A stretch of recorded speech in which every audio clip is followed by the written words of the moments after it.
I think it's an instructive manual on some of the pitfalls of leaders.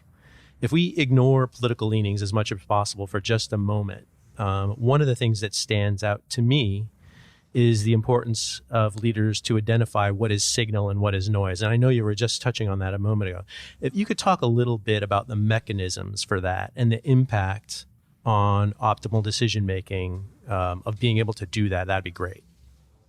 Well, what I found interesting in looking at 3 or 4 presidents I worked closely with is their interest in outside sources of information.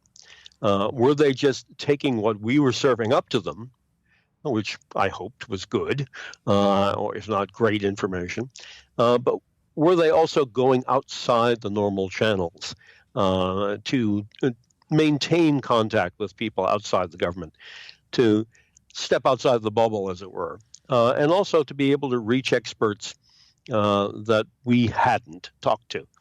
The thing about Bill Clinton that always amazed me is I would go in to brief him on something that I would assume he knew nothing about, but he would have seen that item on his schedule a couple of days ahead, and he would have started reading on his own about it.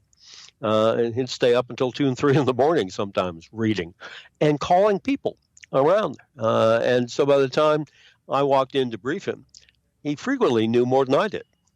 That upped my game as a staff member.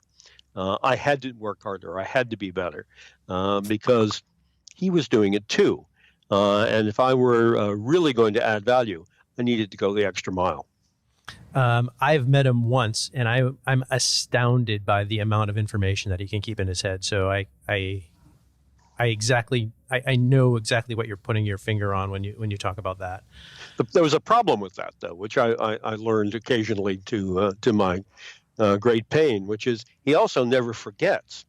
And so if you've given him a briefing on something, 6 months later, he still remembers that vividly. Well, 6 months later, it may no longer be true. And you'll discover if a question pops up in a public setting, he will recall that file. He had a visual eidetic memory, and he would see the briefing memo, and he would just spout it back 6 months later or a year later, and it might be wrong by then. So what we learned was we had to keep him up to date on anything we had ever briefed him on. That's amazing. You're basically talking about when the signal becomes noise. Right, exactly. Exactly. Who would have guessed that is a problem? Yep. I'm particularly fond of the Oscar Wilde quote that goes, "It is personalities, not principles, that move the age." Now, the G.W. Bush administration contained a lot of strong personalities, including Dick Cheney, Donald Rumsfeld, Paul Wolfowitz, and others. How much, and you were talking about picking the right team. So,